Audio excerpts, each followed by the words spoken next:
When a government... Oh, just setting everything up. Setting everything up.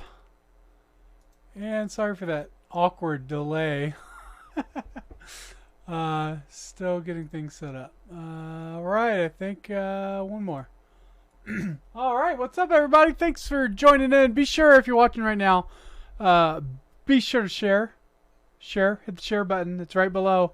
It really matters a lot. Facebook hates it when I go live. So stump them by hitting that share button, like and comment, and be a part of the show. We're going to be talking about Dave Chapelle today, and we're actually going to be talking about something else that happened that I got a message for today too, that I think is really important to spread the word about as much as we possibly can. Hey, what's up, everybody in YouTube? Thanks everybody for watching. We're going to try to do a live stream today that doesn't get banned by the YouTube Nazis. So we shall see how that goes. Welcome everybody. Thanks for tuning in. All right, let's begin the show, shall we? When a government can confiscate the earnings of the people with no restraint or no limit whatsoever on the amount that government takes, then government has become the master. Didn't you say that all services were worth at least $5.15, and here there is a service that's being rendered to you personally, which you are not compensating at all? I said to you earlier, unless someone decides that they want to volunteer. During the election, all this enthusiasm for Bernie Sanders was taking place while people in Venezuela, under a socialist government, were starving. They were breaking into grocery stores to get desperate to get food. Regulations. Some regulations. Regulation. What do you think should be the proper income tax rate? Well, the best would be zero. Welcome back to another episode of Law and Profits here on the Fight Laugh Feast Network. I'm King Ginger. Thanks everybody for joining the show.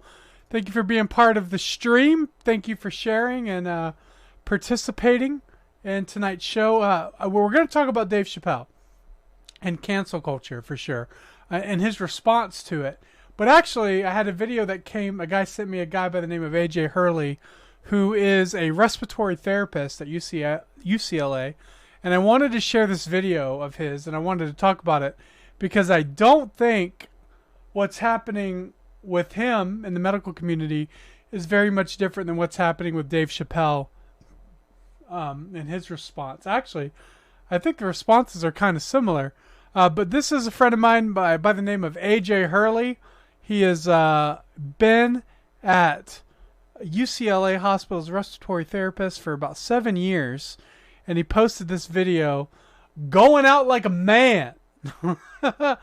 Not being quiet, making sure everybody knows why he is leaving after 7 years as a respiratory therapist. By the way, he's a respiratory therapist, so that means he was the one helping COVID patients breathe back when COVID first started and up until, I guess, a few days ago.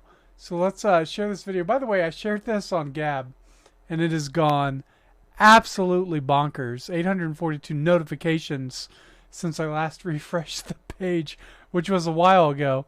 But there's more than that. Actually, if you scroll down, you can see that it's still going up. 1,331 reshares. And actually, to the credit of the huge audience on Gab, I don't think Andrew Torba even shared it. I looked because it was going nuts. And I was like, oh, I guess Andrew Torba shared it. And he didn't. He's been known to share some of the stuff I've posted before. But he did not there. But anyway, so this is AJ Hurley. He's explaining that he's just been asked to leave the property after 7 years as a hardworking respiratory therapist here. And listen to this. This is how it's going to go down, huh? Shameful, Jeff. I just want everybody to know now, I'm getting ushered out of here after working 7 years at this place because I don't have an experimental vaccine in my body. I risked my life during COVID for the last year and a half at this institution for this community in Los Angeles. And now, what is the thanks I get?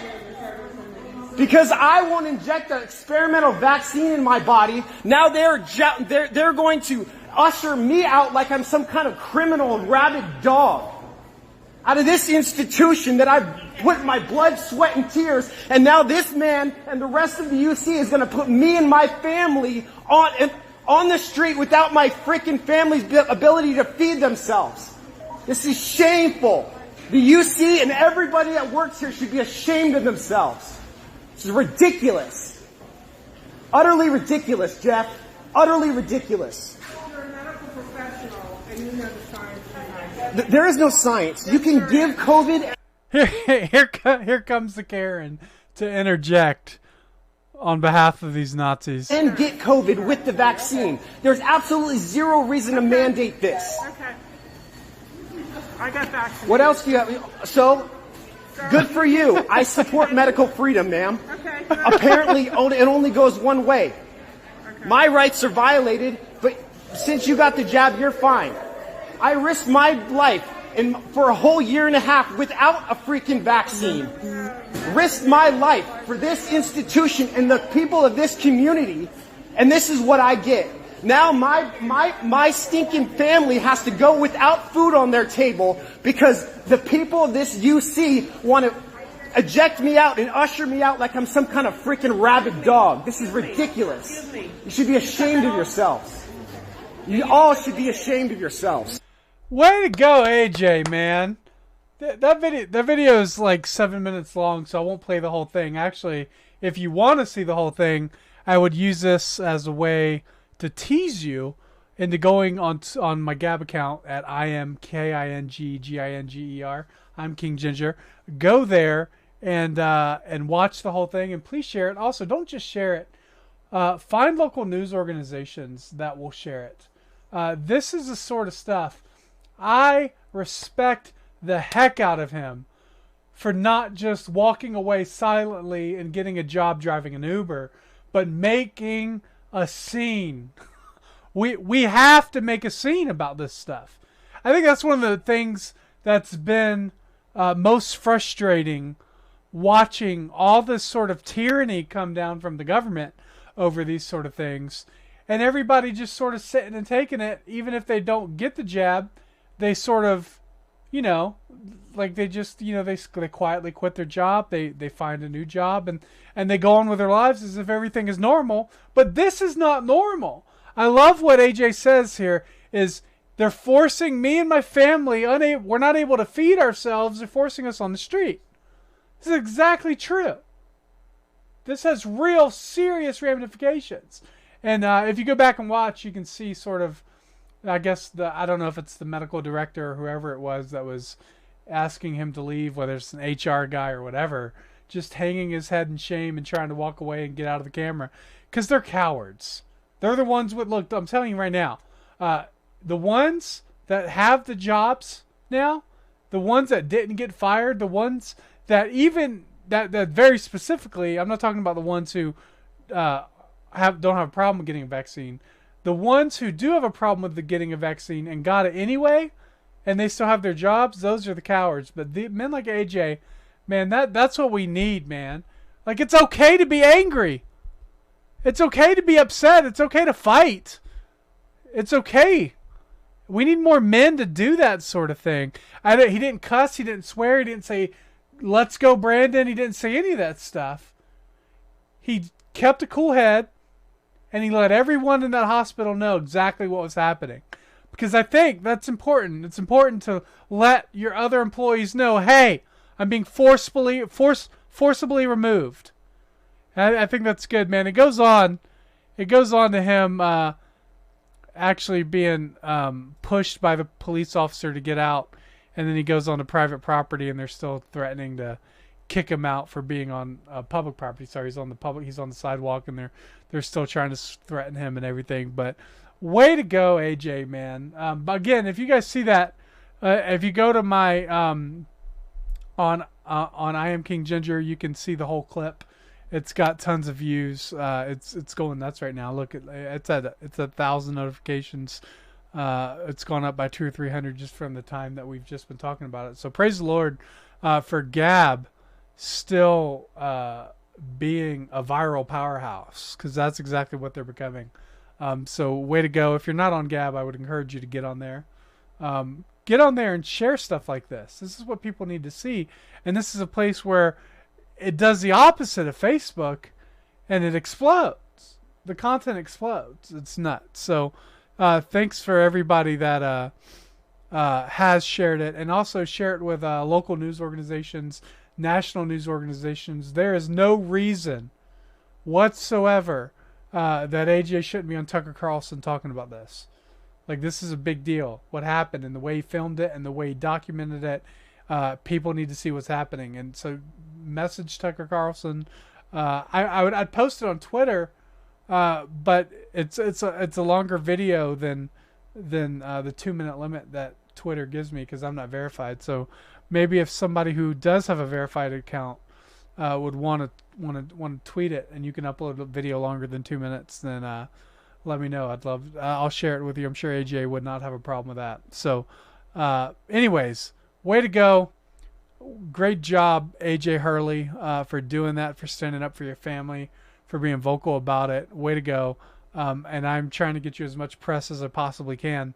And I think we're going to do that, man. I think hopefully you'll be very busy next week doing press interviews and stuff like that, because this needs to be out there. So anyway, the reason I wanted to bring that up first is, one, so you guys, our attention is on it before you guys zone out, like I know you guys do.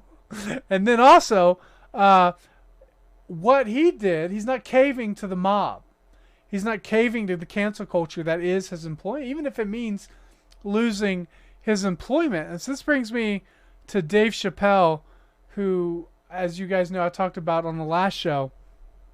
Dave Chapelle does his closer special, and on the special he gives this whole long narrative, and spoiler warning if you haven't watched it, but whole long narrative about how really the persecution of the Twitter mob caused his trans friend comedian to wind up jumping off a building and killing herself. Really tragic story. It's even more so tragic because Dave Chapelle doesn't have the Christian worldview that can really offer hope in that situation that needs to be done. But anyway, as expected, the LGBT community went insane. I don't know if they went insane, but they exposed their insanity for sure. And that caused quite the outrage at Netflix, so much so that Ted Sarandos emails were leaked, letting people know that they paid $21.5 million, I think, for his first special, and then another $24 million for the second special, and I think that included some other deals for Dave Chapelle to do work. Excuse me. And so anyway, so $50 million Dave Chapelle got for that. Really upset the trans community. They so much so that they had an entire walkout at Netflix where I think maybe 100 people showed up, which is incredible to me.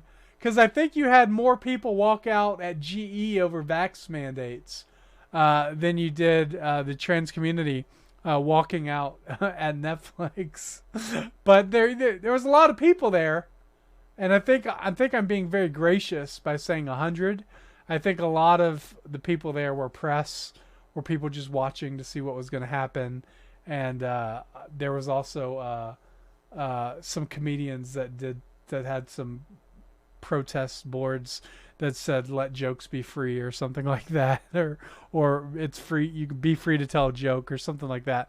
So there's a lot of people there, but a very small percentage of the people that were there were probably not all part of the trans community. So again, this is just showing that the audience really isn't as big as the trans community would like to think, which makes me think, actually, but before we play the video of Dave Chapelle responding to this madness, it makes me think, because Netflix is such a numbers game. They're so focused on the algorithm. They're so focused on the data. They're so focused on the stats. It's making me think that they actually know 100% that those sort of movies and films and TV shows are not a big win for Netflix. There's not as many people watching it as you would think. There's not a big attraction to it. And they have the data very specifically in ways that we don't even know. That could probably testify that that is actually true. And my theory is that Netflix knows that this is a losing game that they're playing, and so they're going to fight. They're going to use Dave Chapelle to sort of prop open and start the fight to be able to have this sort of conversation that doesn't force every form of media to cater to the Twitter mobs. But anyway, so that brings us to Dave Chapelle. Dave Chapelle did, I guess he did a comedy show, and at the end of the comedy show, he talked about some of the reaction to this. I want to play this whole thing because I think this is really important.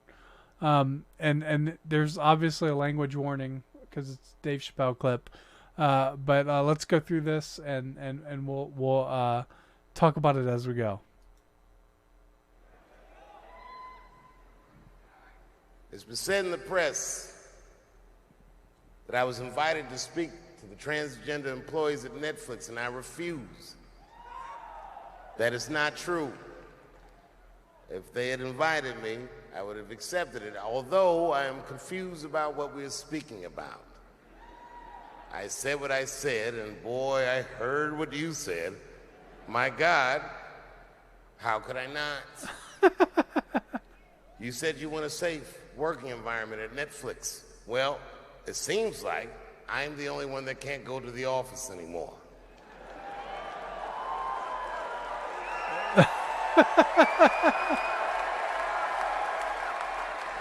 That is a callback actually to a show for those that didn't watch it. That's a callback because he was saying that he was trying to pit the trans community and the black community and their fight for freedom versus the black fight for freedom.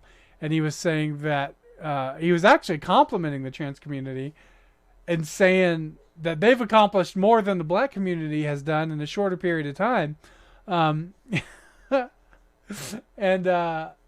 anyway, you should watch the special, not with kids, but you should watch it if you really want to get sort of an understanding of what's going on. But that was a call back to that. Him being a black person isn't welcome back to the Netflix offices anymore, but they still have jobs.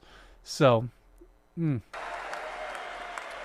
I want everyone in this audience to know that even though the media frames this, that it's me versus that community, that is not what it is. Do not blame the LGBTQ community for any of this shit. This has nothing to do with them. It's about corporate interests and what I can say and what I cannot say.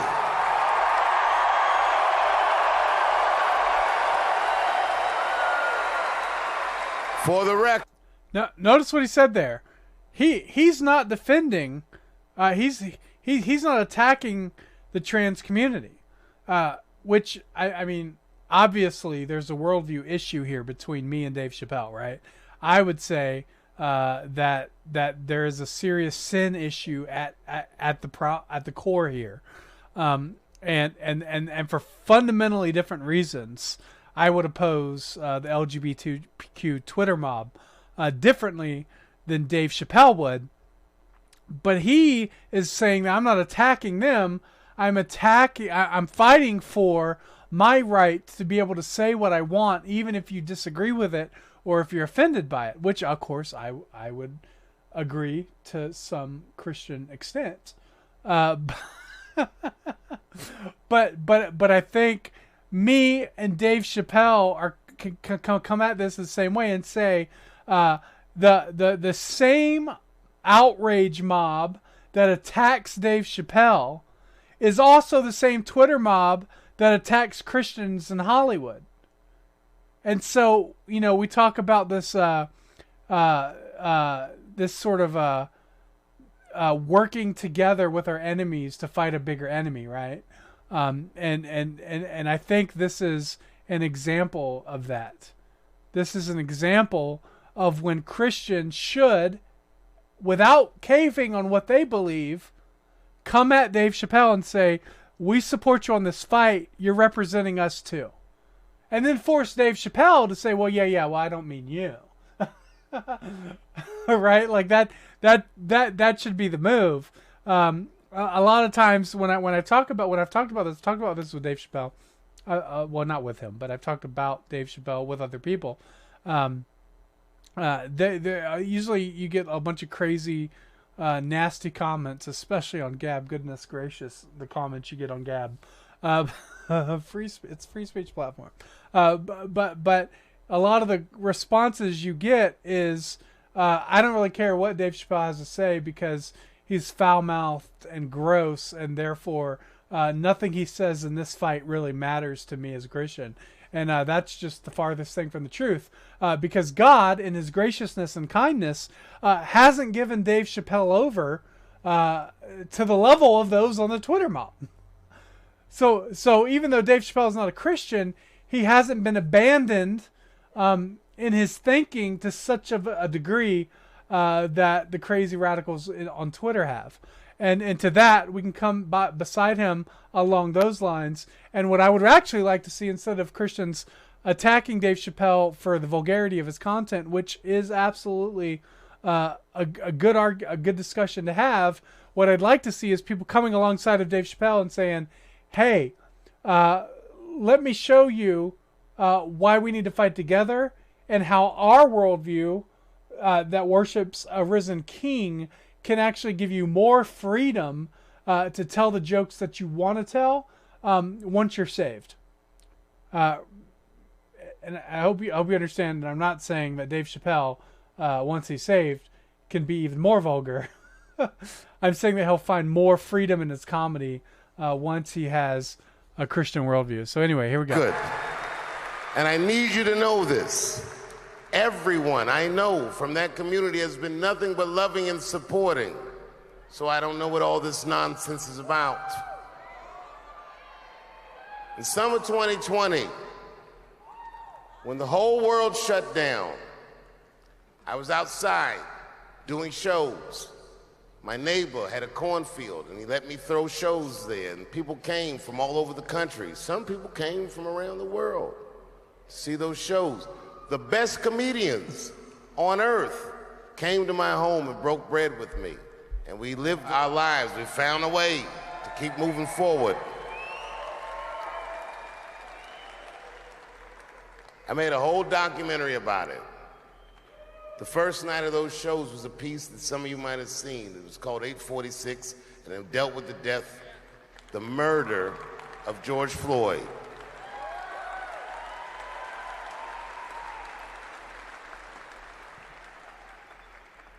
This film that I made was invited to every film festival in the United States, and some of those invitations I accepted. And when this controversy came out about the closer, they began disinviting me from these film festivals. And now, today, not a film company, not a movie studio, not a film festival, nobody will touch this film. Thank God for Ted Sarandos at Netflix. He's the only one that didn't cancel me yet.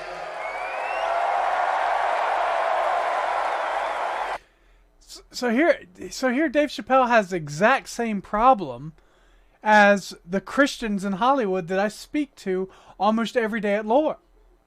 He has the same exact problem. It's that what he believes and the content of his message is getting him canceled. It's the same problem for Christians. This is why we're building Lore. I wish Dave Chappelle would come out and just say, look, man, this is happening to the Christians too. I don't think Dave Chappelle is going to go to the Daily Wire. Might surprise me.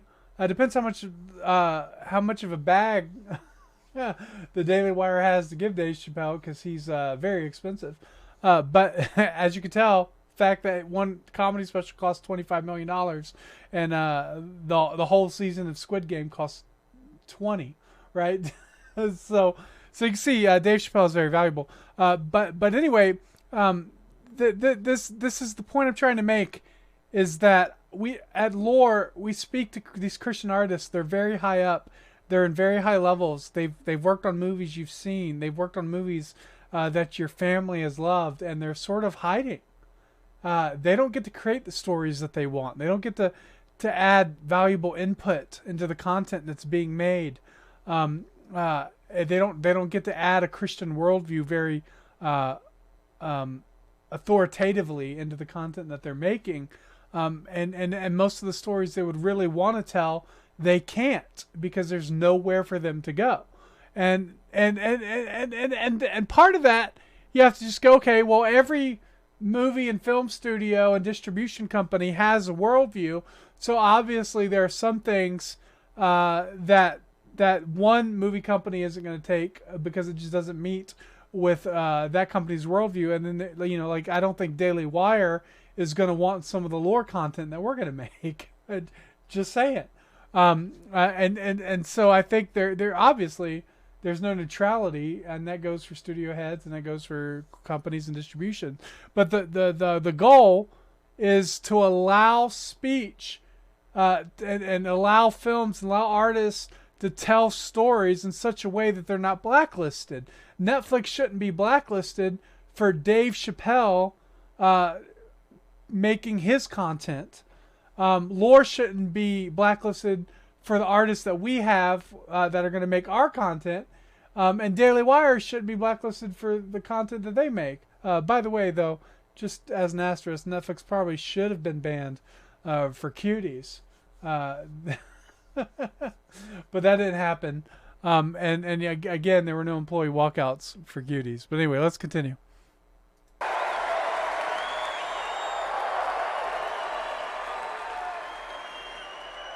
To the transgender community, I am more than willing to give you an audience, but you will not summon me. I am not bending to anybody's demands. This is where I don't think the Twitter mob community is aware of their value, and just goes to show their arrogance. Dave Chapelle is one of the greatest comedians of all time. He is one of the best of the best. Whether you agree with his content or not, his style, his delivery, the way he does it is better than any Christian comic that's ever existed. No one even comes close. There's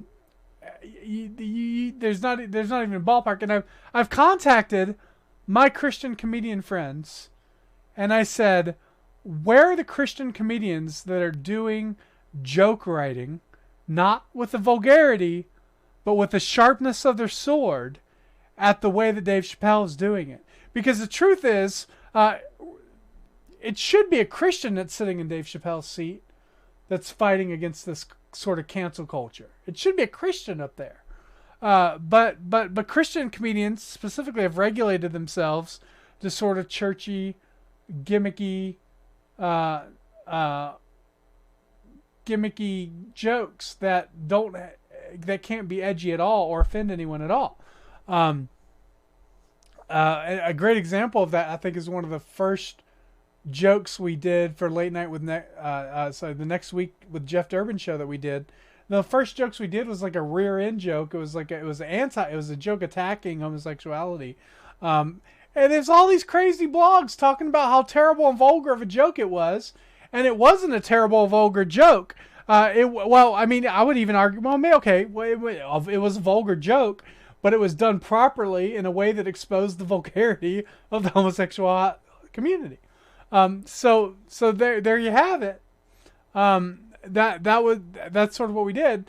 And I don't think there's any Christian comedians that even come close to sort of really a Christian comedian right now that comes out and does comedy and makes an entire stand-up special that's in the vein of what Dave Chappelle did will be a rock star the very next day. Guaranteed. Because nobody's doing it. Nobody's doing it. And it needs to be done. And so this is why Dave Chappelle cannot be the guy up there doing this fight. And the guy's worth $50 million for a project he does. The Twitter community is not hot like that. They are not at that level. They're not even close to that level. The people on Twitter have sent thousands upon thousands of tweets and retweets and nasty sort of comments on Facebook posts and whining and complaining all over social media. And Dave Chappelle's done one video. He's done one video. This one. This is his only response he's given publicly. You want to know who's bigger and who matters more? It's the guy that can do it all with one video. And nothing else needs to be said. And not only that, he's telling the entire trans LGBT community that he is not taking their orders, but he is the one setting the boundaries. This is really discouraging to see that it's not a Christian that's arguing this way. We need to be the ones that's not apologizing to the mob, that's not whining and crying like Big Eva to be accepted by those in the academic elite sort of world that they exist in their bubble. It's Christians that need to go, look, we're not going to cave to the mob. And this is why I think it's important right now. This is why I bring up the AJ Hurley video. You really need to get employees within your company to absolutely walk out. To absolutely stand together, unite, and say that you're not going to take demands like this. And you're demanding that your employer not cave to the government like a coward. This is exactly what needs to happen. And any employer worth his salt wants to know that the employees are going to back him. Because there might be employers out there, not necessarily in the medical community that's corrupted by federal money, but there might be other employees of businesses, maybe not, but more than 100 employee businesses, where the boss just wants to know that his employees are gonna fight with him, and they're gonna stand up with him. And there might be bosses that are legitimately don't know what the right option is to take. And so it's important for the employees to stand up and to be vocal and talk about this, even if it means losing your job. And hey, let me tell you, if you don't get the vax, you're going to lose your job anyway. So you might as well start speaking out and stuff now, well before the deadline, and at least give time for your other employers to hear what's to be able to come alongside of you and fight together. But anyway, he's not. Don't take any orders and demands from the mob.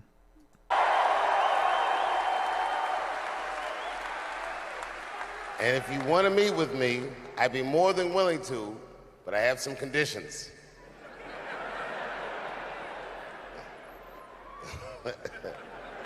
First of all, you cannot come if you have not watched my special from beginning to end.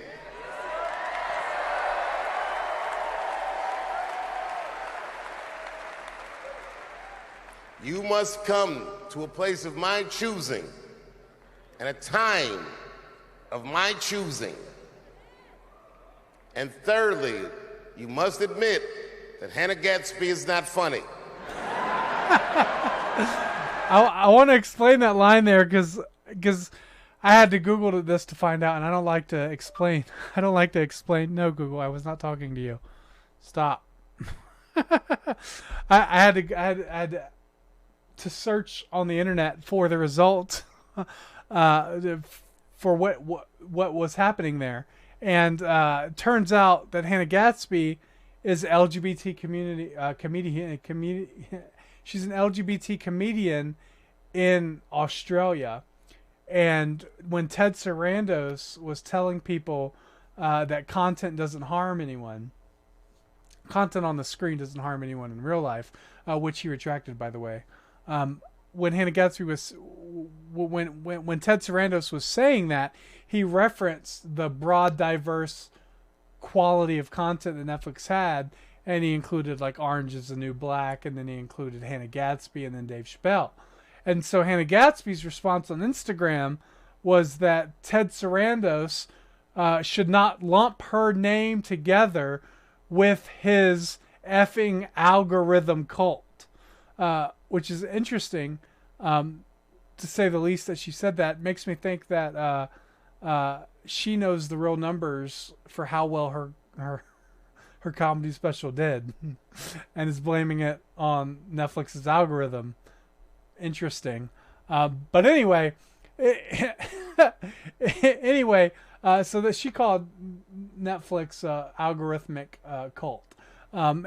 And so that's Dave Chappelle's response, and I believe it can be strongly stated that Dave Chappelle just killed Hannah Gadsby's career with one single line. Like a bunch of those comedians who, a bunch of those hip hop artists who thought they were really big back in the day and thought, oh yeah, well, we can take on this white boy Eminem, and then they just got destroyed in the next album, and you never heard from them again.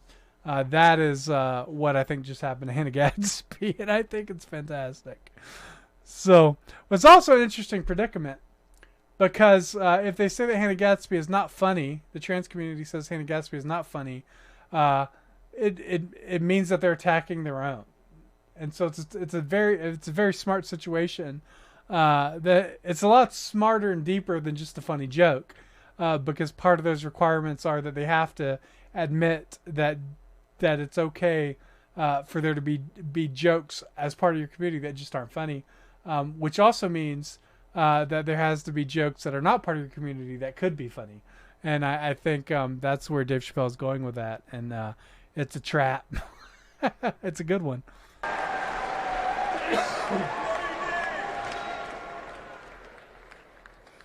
I desperately want people to see this movie, but I understand why investors would be nervous. Since nobody will touch it, I'll tell you what I'll do. I will make it available for all of you in 10 American cities, going on sale in the next few days. You will be able to see this movie in its entirety, and you can see what they're trying to obstruct you from seeing. And you can judge for yourself, but you cannot have this conversation and exclude my voice from it. That is only fair. You have to answer the question, am I canceled or not? Then let's go. Thank you very much, and good night. Am I canceled or not? So there he is, from the greatest of all time, Dave Chappelle. Just not apologizing, not caving to the cancel culture. Brilliant response, I think, and something I think we as Christians can learn from.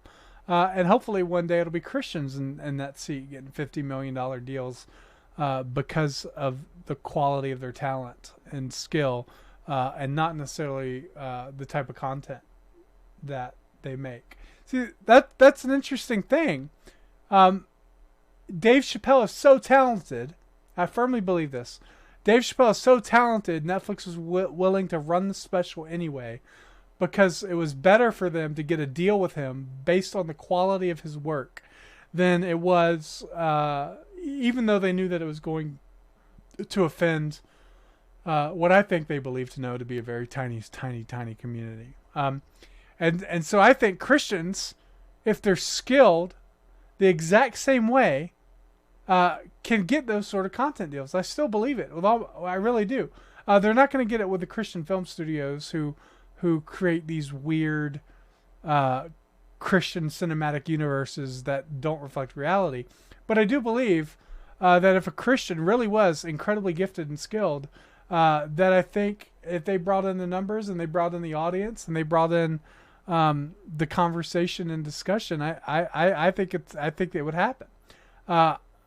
At least it seems like it's cracking that way at Netflix, that they're trying to be a lot more open, especially as they aim to compete with Sony and their acquisition of PureFlix and of course Disney. So they're looking for that family entertainment. So it'll be interesting to see what happens. Hopefully Lore can be a part of that.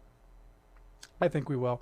But anyway, so that is what I wanted to share with you guys about that. There was an interesting question in the chat. I did see it, but I didn't want to answer it right in the middle of that.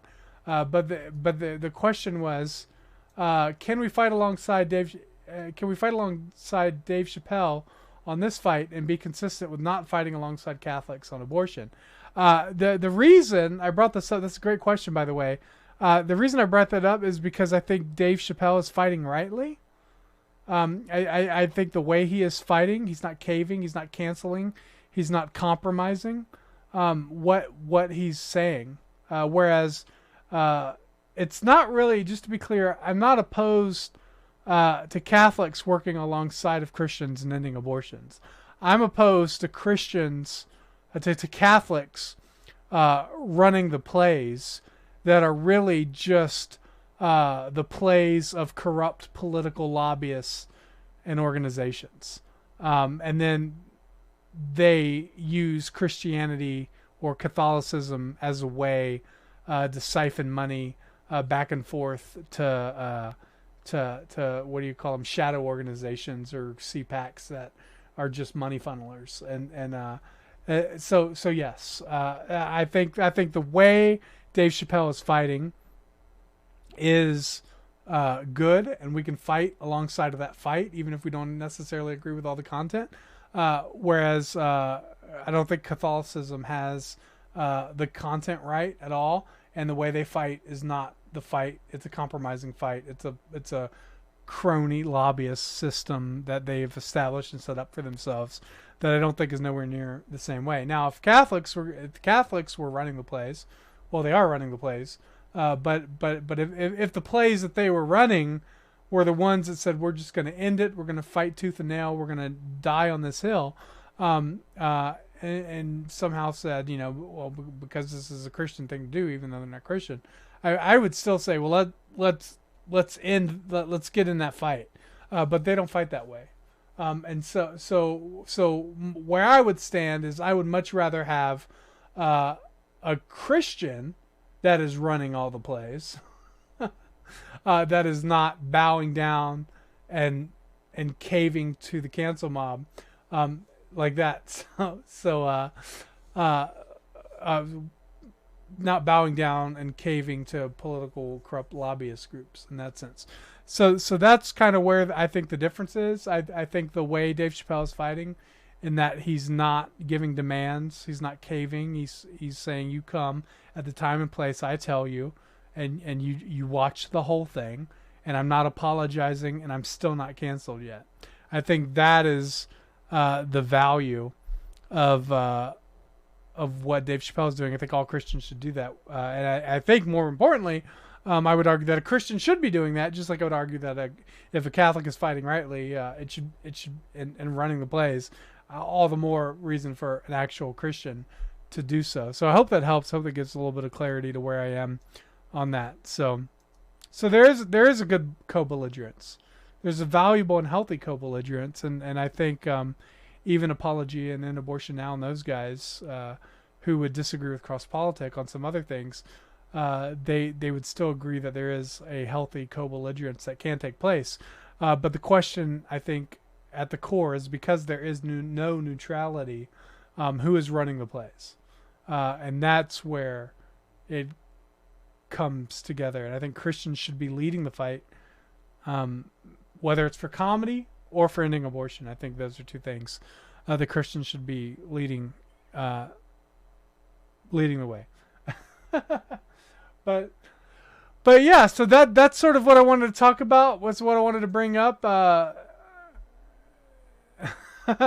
Someone says, but Dave Chappelle is in the Christians and Christians apologize / the Gospel Coalition. yeah. I wonder, it is interesting. Has there been any Gospel Coalition articles about Dave Chappelle? By the way, the gap's gone up to 1.8 thousand notifications since the time we've been talking. That's insane. Congratulations, AJ, man. I hope we get the press contacts you need from that. It's awesome. Let's look and see if the Gospel Coalition has anything to say about Dave Chappelle. They'll probably wait 2 or 3 weeks before no one cares about it anymore, before they talk about it. But no. Just the same typical nonsense, fluffy pastoral Christianity. And the final Together for the Gospel. That's fantastic. That's great news. So that's something to celebrate. But anyway. So I think that about does it for today. Any thoughts on the Elon Musk situation? What's the Elon Musk situation? Is there something I need to know about Elon Musk? Is he in trouble again? I know he did share a really good anti-socialism meme that I thought was really good. But no, I don't know. I don't know what's going on with Elon Musk, and can't really answer that question at the moment. Doesn't look like he's tweeted since October 25th, which was yesterday, where he said wild times. Oh, yeah, I don't know. But anyway, guys, I think it was great. It was great to talk to you. Oh, somebody said to Google him. Oh, okay. News. 2% of Elon Musk wealth could solve hunger, says director of UN Food Scarcity Association. Elon Musk rips Democrats' billionaire tax plan. Oh, here we go. Let's see what Elon Musk says. Stop with the pop-ups. Okay, let's see. Stop! I hate close. I don't really. Eventually run out of other people's money and then they come for you. So it seems to me that Elon Musk is just a liberal conservative. It's pretty much it. Honestly, my only advice about the Elon Musk situation is that he needs to reconcile to his girlfriend, whatever her name is, I forget, and actually get married. Doesn't matter if you're going to be the company that's putting people on Mars if you lose your family and your kids have to share a mom and a dad in different homes and stuff because you were too busy trying to figure out how to get cars to drive by themselves.